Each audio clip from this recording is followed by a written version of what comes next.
ole voina hian lungrang khua furniture workshop khupuin ti mai thin hi amuna za te me nge kan en ho do na workshop intina kan kal do na amar sunday ni wangin voina hian mitam takin na tok don na wa amaro chu an workshop te kan lu chilanga a thla te kan la ho don ani he po hi chong lunglei lampang a supply tur ne lunglei lampang a supply tur te ne ti han chuak reng mai ni hi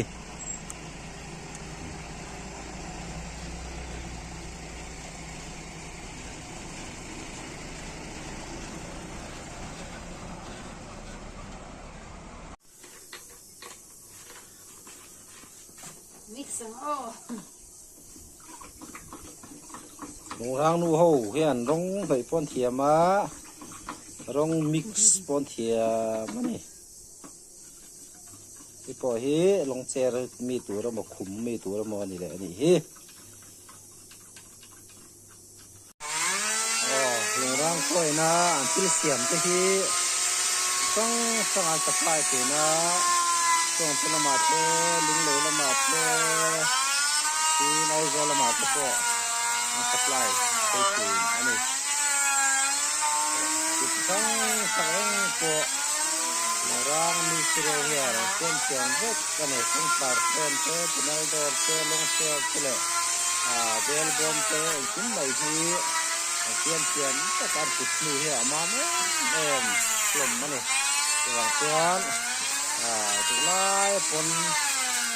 em ko ma hi order the ba ni ti kan han ar lang bok ani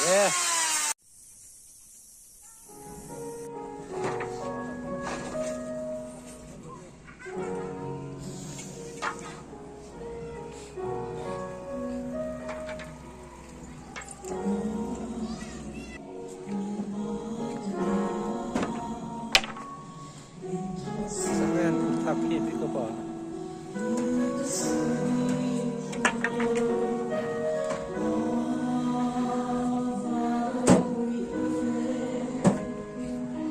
vai giang ấy ta khắc khà lông chèr khà giang ấy vai chuan bị đóng ta này xong thì đi môi lê mày sang thằng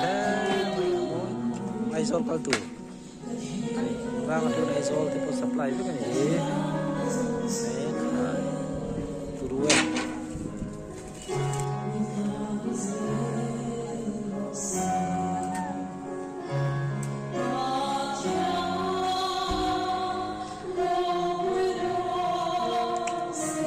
cero sia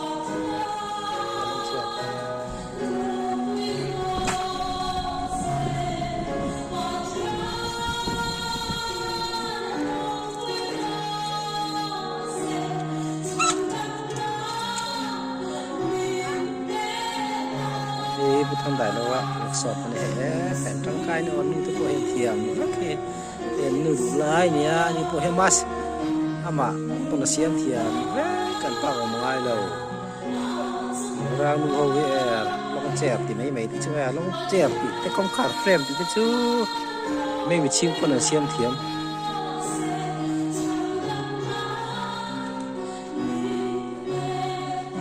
thằng đại là workshop phải nên workshop này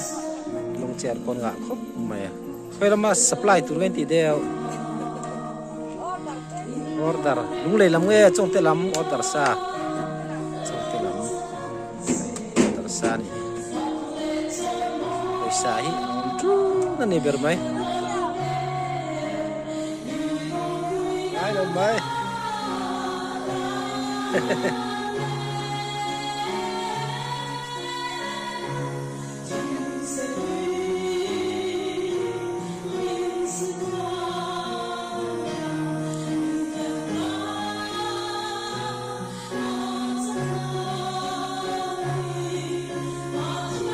tâm lang này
kan ka ting na banga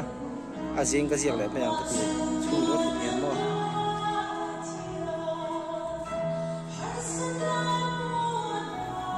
kana ka ti ya ba sak de chu ti top phena ka kan ka ziak ti mo chicken something ka le ne do ne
Amen.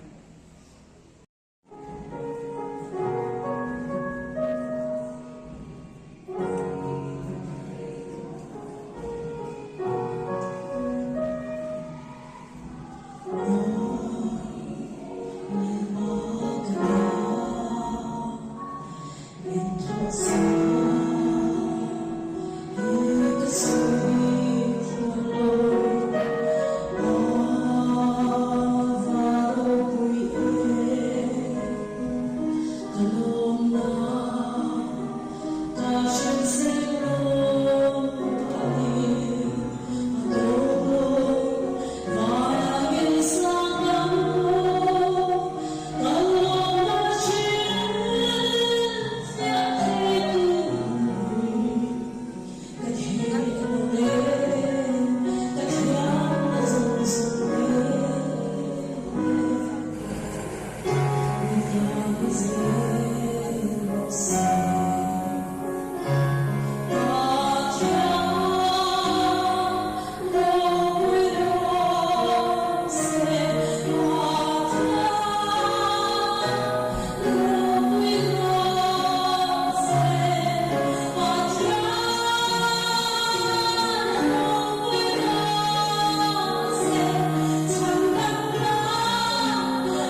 lek khai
Amen.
Hello.